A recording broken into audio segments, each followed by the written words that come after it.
Hi everyone, and welcome to part 2 of the second week of the 3D modeling course. Today we're going to be discussing a little bit more about developing our skills using the extrude method, inset method, and we're going to be looking at a new tool called Swift Loop that will really help us loop around and create new polygons for our geometry with our first assignment of this week on inorganic modeling, developing a spaceship, low polygon, and then converting and moving to a higher polygon version of that. So I'm going to demonstrate the low polygon version and how we can start high resing that for higher polygon use and where to put our detail in. So let's begin with that. So don't forget, always reset 3D Studio Max. Normally, if you altered stuff in the scene beforehand, it'll ask you if you want to save it or not. Be sure to save your scenes often. When you're done, reset 3D Studio Max completely before you work on something new. So let's begin on our alien project.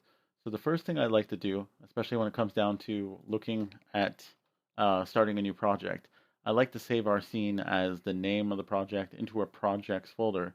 So be sure to create a folder called projects and then type in invaders.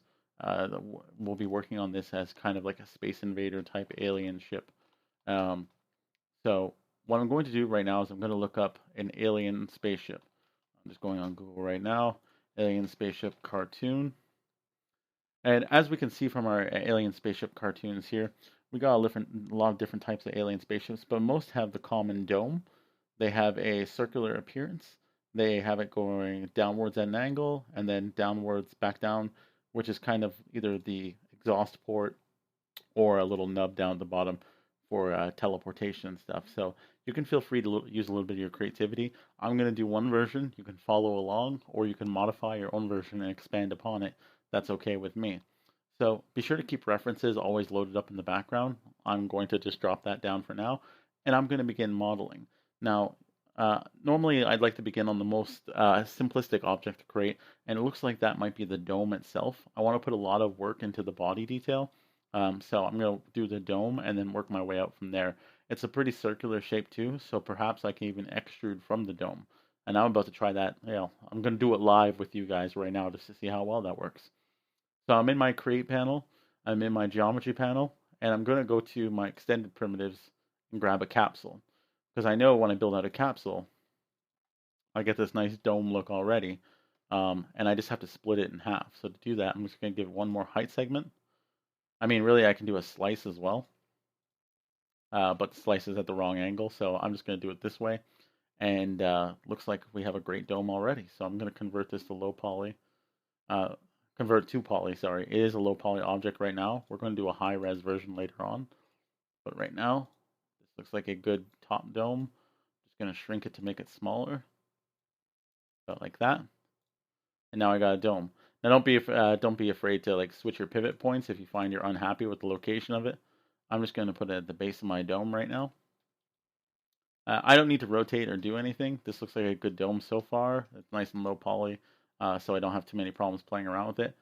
And I'm going to click, since half of it was deleted, this is all empty. I can go to border mode, and I can grab the border around the base of the capsule now, the deleted capsule, and I'm going to start extruding that. Now, I'm going to switch a lot between the scale tool and the move tool. Hold shift to extrude, and when you don't want to extrude, let go of shift and use the move and scale tool. So I'm going to use the scale tool, and I'll make the screen a little bit bigger for you guys. Scale tool, hold shift, extrude. I'm going to switch to the move tool by pushing W and letting go of every other key. Then I'm going to hold shift again to extrude. And I get this nice capsule, and now I have this little base around this capsule, right? And I'm going to hold the scale tool, hold shift key to extrude, and just extrude slightly outwards like this. And now I'm just going to go to the move tool, not hold shift because I don't want to extrude. I just want to move this slightly. So I get that nice little curve going on. Now I'm going to extrude and scale one more time. So I get that nice shape going on right there. Now I'm going to extrude and scale one more time. And extrude and scale again. And now move and extrude. Scale and extrude. Then I'm going to move and extrude. I'm just going to scale without extruding. Now I'm going to scale and extrude.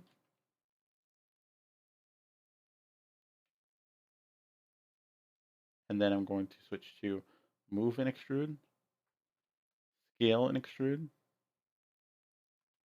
move and extrude.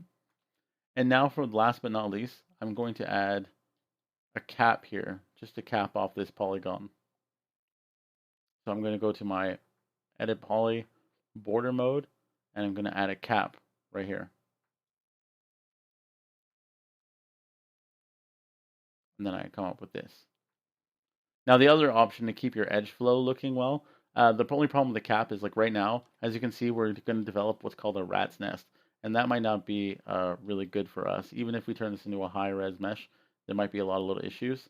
What I would suggest is that you actually take the time to grab edges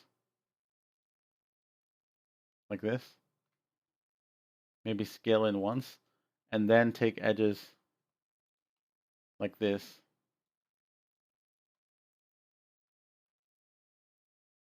So we're actually making the flow work from one side of the model to the other side of the model. Now, another option is you can delete half this model and mirror it. That's okay too. But I'm pretty comfortable with just trying to set this up myself. So I'm not going to worry too much. I'm just going to grab this, and I'm just going to weld these all together in a second.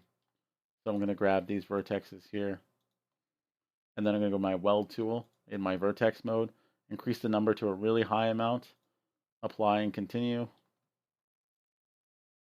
Apply and continue. I might need to increase the polygon count just a little bit here. Yeah, so what I'll do is I'll actually just grab this here, these two, increase the number high, apply and continue. So you see what I'm doing is I'm kind of creating this edge flow.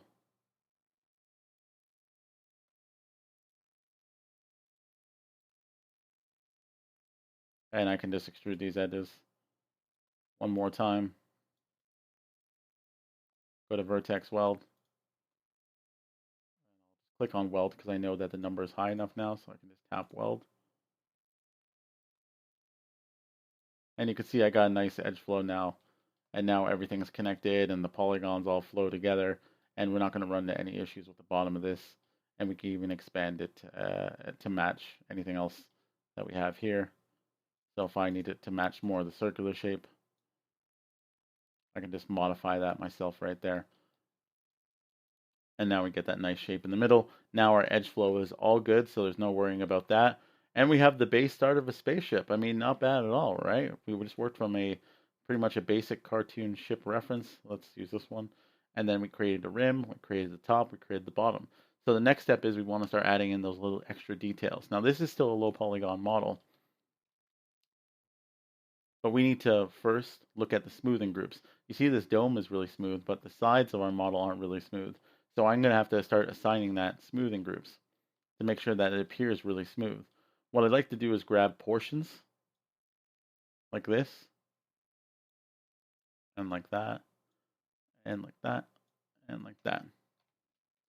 The best thing to do is try and grab different parts of the model that aren't connected and assign it one large smoothing group. If there is a separation between those smoothing groups that you're going to make, then they won't smooth out to look too fluid with each other. They're actually just going to smooth themselves. Go down your polygon list to polygon smoothing groups and select a number to assign these polygons to. It could be any number, it doesn't matter. These are literally just labels so that you know what you smoothed out. So if I just assign these to smoothing group 1, you can see how smooth that's starting to look. And now I might start considering what these polygons are going to smooth into.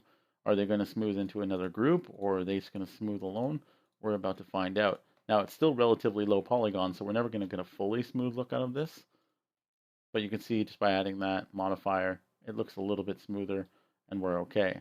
So try and go around your entire model and smooth groups all over the place until it looks relatively smooth all around your model, like that. Now this is still low polygon, so we still have a little bit of jagged edges, but that's okay because we can modify that by adding in our turbo smooth modifier and switching by smoothing groups. So this is how we'd initially get our higher polygon model.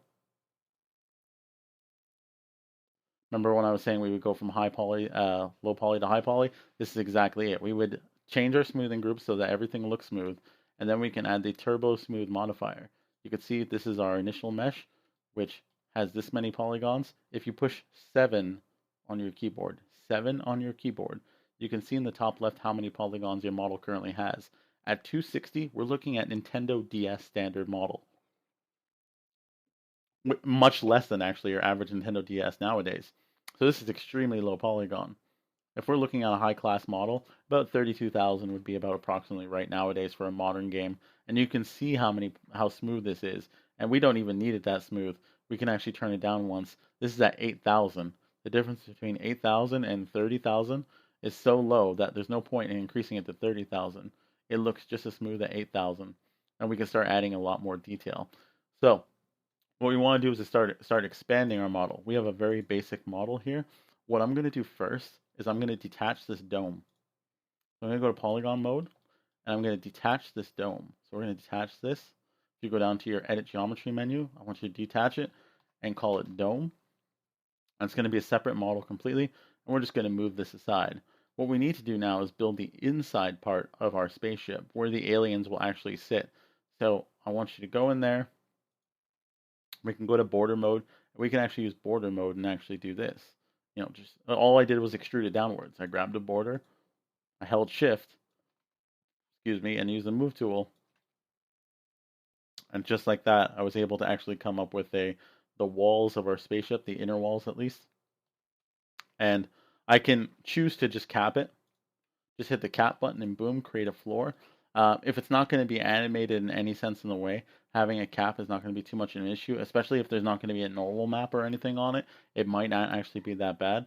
I'm going to hit my vial here to see how it looks. So what you're going to notice sometimes, especially if things are a part of the same smoothing group, you're going to run into this error. You see how everything just smooths together? That's because it was all part of the same smoothing group. Now we're making inorganic objects this week. This is especially inorganic. It's made out of metals and stuff like that. It shouldn't flow that well together unless your aliens are very organic looking. Your spaceship shouldn't be organic. So what I'm going to do is I'm going to turn off this file. I'm going to grab these and turn them into a separate smoothing group. Right now, if I look at my smoothing groups, there's actually none attached. It auto-assigned a smoothing group to it in the turbo smooth. But I'm going to grab these and I'm going to give them a random number, let's say 13, and this floor will be 8. And maybe these up here will be a different number completely as well. These will be 27. Just random numbers. As long as they're not the same numbers, you'll notice they won't smooth together. And now if I hit my vial, you can see now we get the nice smooth shape on the inside as well, and we can work from there and put more details into it. So now that I have my dome separated, it should still have a turbo smooth on it as iterations too, just to match everything else. So I'm going to give this a turbo smooth. Turbo smooth works exactly like mesh smooth does, except it has a little bit different results sometimes. So if you're going to use mesh smooth instead, that's okay. Turbo smooth is pretty much identical to it. So feel free to work with what you think is best. So I'm going to put my dome back on top of here for a second, just to check it out. And it looks pretty good. I'd say everything looks pretty good. We have the inside now. What I want to do with my dome is I want to right click on my dome and go to Object Properties. If I go to Object Properties, I can actually change how visible that is to the camera right now. Under Rendering Control, right over here, you can see it says Visibility 1.0. The lower that number is, the less visible it is to the camera. So I'm going to put it at 0.2. And what we're going to notice is we can now actually see through our dome inside our alien spaceship. And if we render it, we still have the same result too. If you want your glass a little thicker, that's fine. If you want to make your dome thick, that's cool too. Don't forget, we can also do what's called shell. If you add a shell modifier actually makes any flat plane thicker.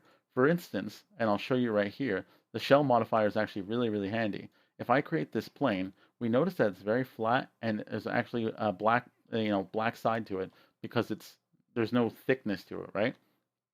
So what a shell modifier will do is if I add the shell modifier here, it actually adds a thickness to any model, an inner thickness or an outer thickness, whatever you prefer. And you can see if I add more here, more outer, more inner. It just made a plane thick. It added detail. That works for everything. It's perfect for t-shirts that need thickness or clothing for a character that you make really thin. You can actually add that thickness. And what it's going to do for our dome is going to be absolutely perfect. Our dome right now is paper thin. Even glass is in paper thin in real life. If I go underneath the turbo smooth, because I'm going to have to turn off turbo smooth for a second, I'm going to add the shell modifier right underneath that. And I can see I'm able to alter how thick it is. So the outer amount isn't what we want to create. I mean, we could use the outer amount right here. Yeah, the outer is fine. We can use outer. I was going to use inner, but outer is good. And then I'm going to turn on turbo smooth. And now we get like an appearance of a little bit of thick glass on the outside of our dome. We can change our shell to suit what we need. Make it a little bit thicker like this. You can change the amount of segments it has. You can add more segments if it needs to. I don't think it needs segments. We can bevel the edges. We can change a lot of different options for it, but I think this should be fine. And now we see we have that little bit of outer edge here to the glass, which gives it a nice glass vibe that I really like. It makes it look like it has layers of glass. Looks really cool that way. That little attention to detail, especially when it comes into a rendering engine, can make all the difference in the world.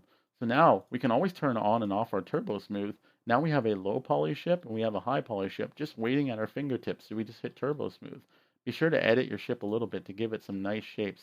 And don't forget that this vial underneath here actually shows you what it looks like your mesh and high poly while you're able to alter the low poly. So when we're in edit poly mode, it doesn't actually show our turbo smooth. It actually shows our low poly version of our model until we say, hey, how can we see the high poly version of it? Hit this vial that says show end result on off toggle. And now we can see our high res mesh while still just playing around with the low res mesh. Because what I want to do is maybe take this in a bit, make it look more alien like, and I'm gonna probably take let's say this out a little bit as well. I'm gonna scale this out just a tiny bit like that. And now if I look at my end result, I'm gonna turn off the isoline display here. I'm gonna leave it on turbo smooth. That looks a lot better. And if I have this turbo smooth back on too, that looks so much better with just a little bit of scaling and stuff like that. So now I want to move on to my next steps and start adding some detail. So what I'm going to do is I'm going to take a look at my reference once again. I'm going to see what I can add to it. So I'm looking in there, they have bulbs, and that seems to be a standard for most alien ships. I see a lot of bulbs, a lot of line shapes, maybe some metal plating or something like that. I'm not going to go for metal plating, but I do like the idea of having these bulbs. And now this is one thing we want to work on a separate object. We'll attach them later, but for right now, creating the shape, I'm going to create a sphere just like this. And then I'm going to see what's better. We create a sphere or geosphere? Tough call. I'm going to create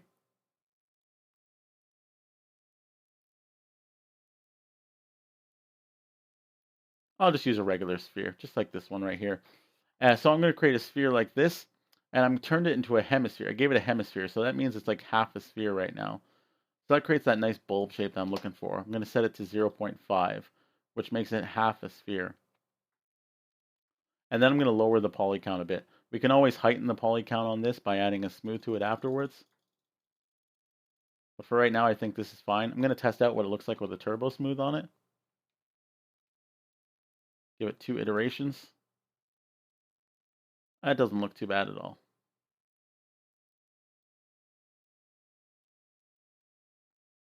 Perfect. It's like a little gumdrop. So what I want to do with this is I'm going to scale it down.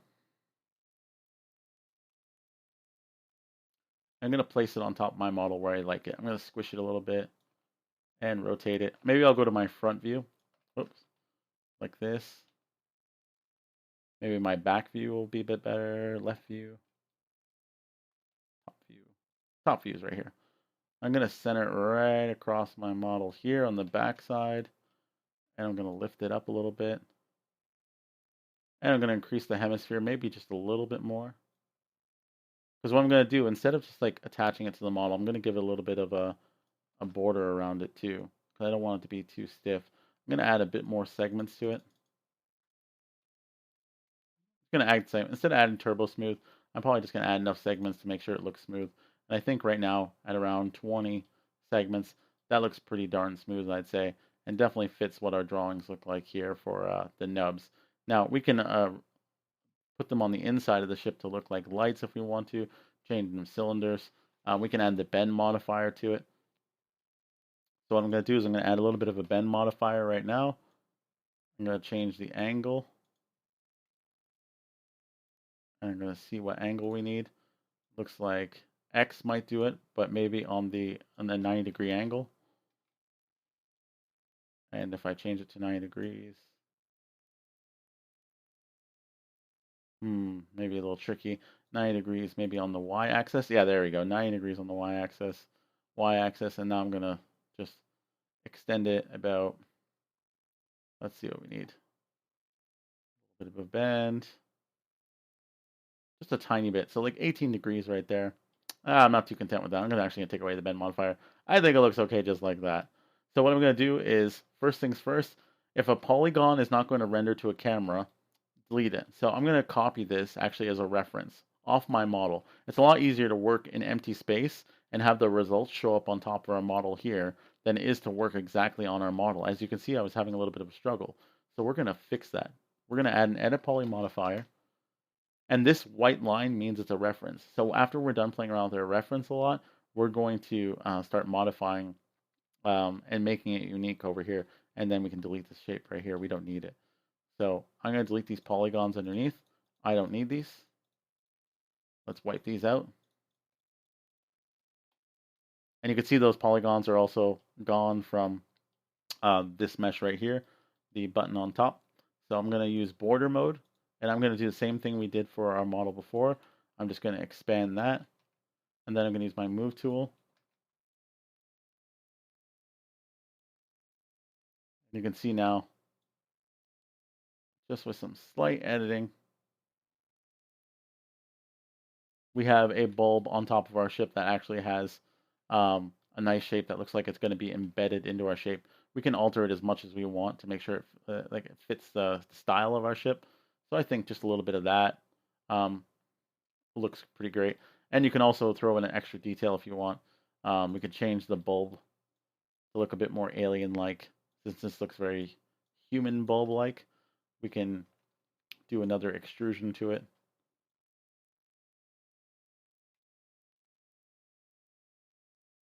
To make it look more like an eyeball type shape. And I can like make this kind of extrude this inwards. Oops. So you add that like a little extra detail, and look, see how much it adds so much, just that little extra detail. I'm always surprised how just like a couple more minutes of work simply just adds a lot of detail at any work. So I'm going to start assigning this different smoothing groups to make it look good. So I'm actually going to go to Polygon, and I'm going to show you guys how to go through a little menu here. If you go and click on a polygon here, we can actually go to our selection type, and we can shrink and grow. So we can actually grow our selection like that, and we can shrink our selection. So if you selected a whole bunch of models, you can actually shrink or grow using this.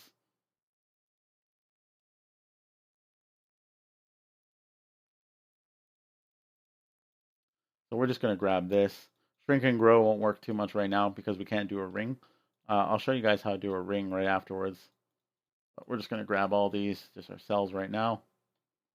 And then I'm going to add these to a smoothing group. We're going to add these here. And you can see we get a much smoother look. And then we have a few of these to add here.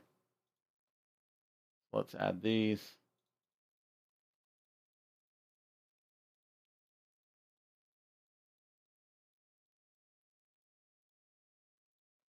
Like that. And I'll add these. Smoothing group 6. And then last but not least, if I'm clever with my selection, this.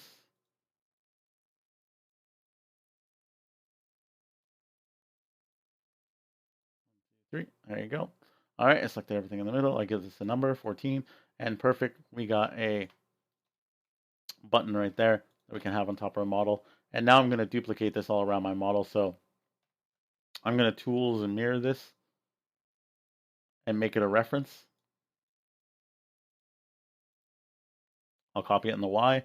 I'll go to my top view and I'll move it to the other side of my 3D model. right there. Now here's a clever little trick. If you have two things on the opposite side of a model just like this, if you grab both, it's probably going to change the access point to the center of your model. And watch what happens when I rotate. It actually rotates all across the model in the correct direction. So by mirroring on one side to the other, you can then hold the shift key and rotate. Whoops, wrong thing, sorry. Hold shift key and rotate. There we go. Rotate about 90 degrees right there. About 90 degrees right there. Copy them as a reference, and now we have 4 bulbs. And you can do the same thing by grabbing all 4 of these. You can rotate one more time. And now we have a UFO with bulbs all around our UFO. And now you can grab all these if you really want to. And if you need to, do some scaling or anything like that. It should all be centered. So if you want to scale everything appropriately and make sure they all fit, then I just scaled them all up a little bit and moved them even further on the outside. I'm going to change just a standard color right now, just so it matches our ship a little bit better. And you can see how cool our ship is looking in high polygon detail. Now, these are all referencing each other, and the reason why I made them all reference is that when I start unwrapping them for a texture, I can actually have them only unwrap one, and then they'll all use the same unwrap. So that way, when I unwrap my ship and get everything ready for texturing, it's just unwrap one, unwraps everything, and that's why normally it's good to model one half of a spaceship, and then you can mirror off the unwrap on the other side. That's why we keep it low polygon, because then if we keep it low polygon, it'll be very, very easy to unwrap, and then we can just turbo smooth it afterwards, and the unwrap still works just as equally. So I added a bit of detail here, and you can feel free to add as much detail as you want as well. What I'm going to do for my next step is I'm going to do sort of like a little scene setup. So what I want you guys to do with this little this is my mini assignment, is create a small spaceship setup, because what we're going to do next is we're actually going to expand on this in the major assignment and add a scene with more detail, including a barn and some little details and assets around that. A lot of inorganic shapes like pitchforks. Maybe we can even add a truck if you're really inclined to a lot of detail, some crates and that kind of stuff. So we can build a little scene with the spaceship. So spend your time, add a lot of detail, add something that can have like either pull I forget what they call that, tractor beam, a little tractor beam type thing that we can have pop out of here. If you want to add a couple of guns, or if you want to make it more comedic and add a license plate and an antenna, um, feel free. Look up tons of references. I'd like to see what references you're using, but if you're going to use a lot of them, like don't worry. Like look at all these references. Look how crazy they are. I literally just looked up alien spaceship cartoon, and you can see a billion different references of different types of spaceships, and there's a lot of clever ideas out there. Feel free to take any of them and just sort of work around with them and create all these kind of cool spaceships. If I wanted to do something cool and unique with the spaceship, I'd actually detach this entire side so I can rotate it. That way, if it was ever going to animate, I can actually just rotate it. Or if you want to, you can just extrude out detail in clever different ways. So the one thing I did want to explain is, so let's say I have this spaceship and I have my turbo smooth modifier on to set to my smoothing groups. So everything's looking fine. But let's say there's one place I want to add more detail, right? Now I can use my slice plane tool, grab like this, go to slice plane, down my edit poly list. I can't even find it right now because I'm crazy. Go to my slice plane tool, move it up, and you can see if I just click slice now, while it's hovering above highlighted polygons, I can slice those polygons and create a new edge loop, right? There's my new edge loop. Perfect. So I click slice, I turn slice plane off, and I have a new edge loop there. And if I see it smooth, it actually has a lot more detail around that part of the model.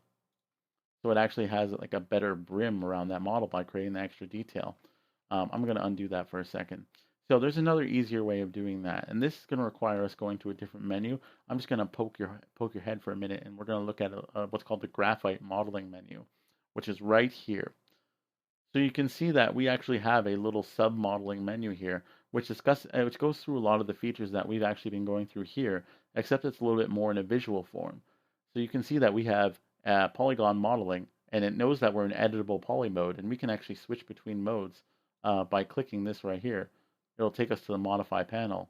So you see if I have this, and I go to modify mode, it actually opens up the modify panel, and shows me what I'm currently working in and what mode I'm currently working in. So if I go to edit poly right now, you can see in this mode it works that I can switch between all the modes using this small toolbar here.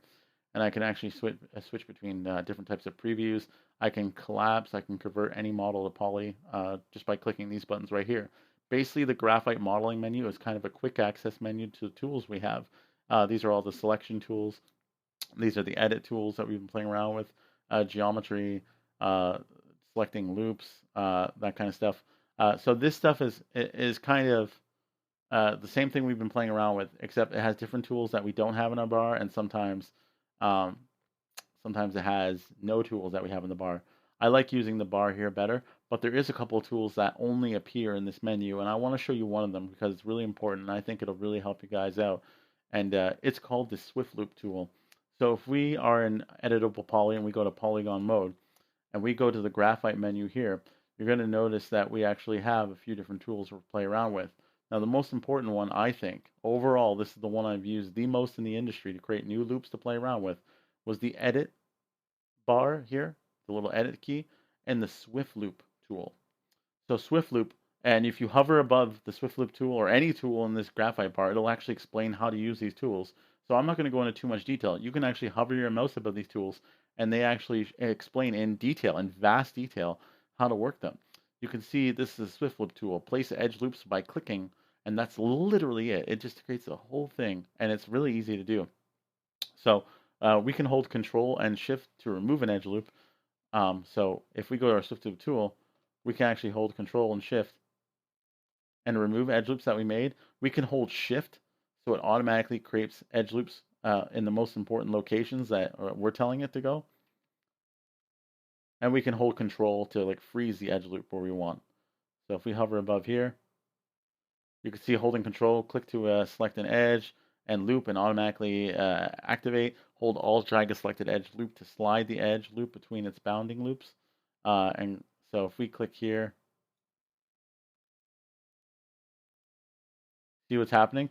So if you look in the preview of my model, and I know it's a bit hard to see because of the color here, I'll swap the color a bit out for you guys. Let's go to blue here. This might be a little bit easier to see. If I go to edit Swift Loop again, you're going to see this blue line hover above. This is creating a new loop around my entire model. And if I go up and down, it's actually going to try and create edge loops up and down if there's enough space. And if I go side to side, it's going to try and create edge loops going in space. So if I needed to add more segments to, let's say, the front of my ship, I can just literally left click twice. And look, I just created 2 new segments on the front of my ship just like that.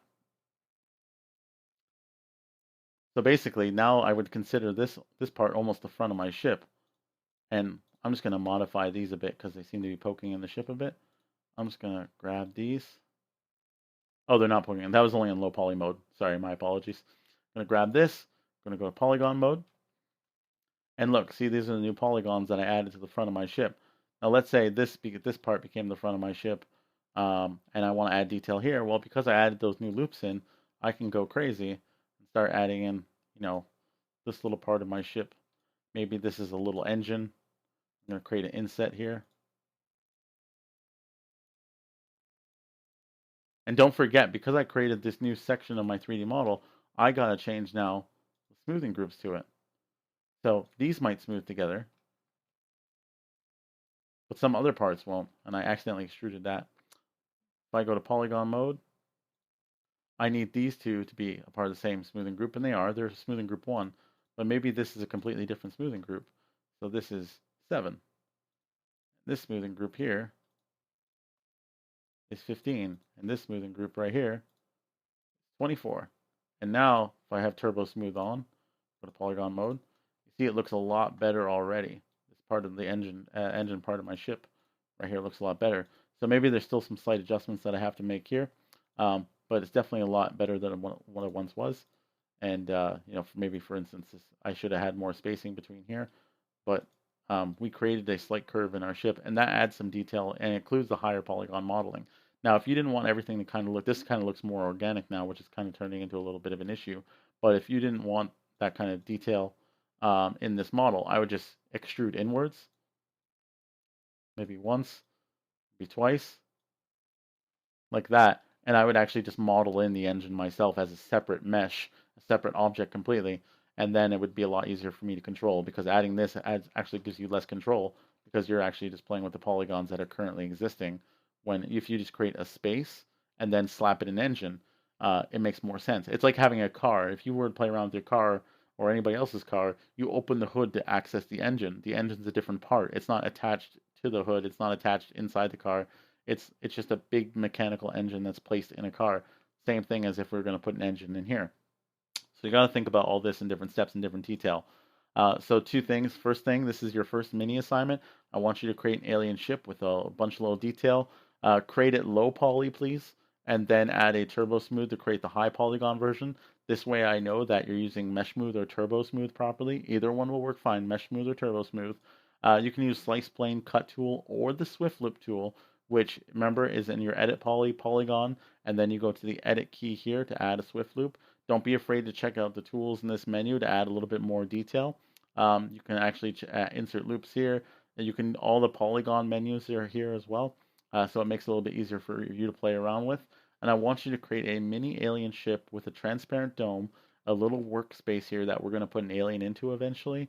And maybe if you want to add those extra details to get those extra points, put in like a little computer panels in here, and definitely make sure that we have a type of hole at the bottom, type of engine or hole that we can actually put a tractor beam.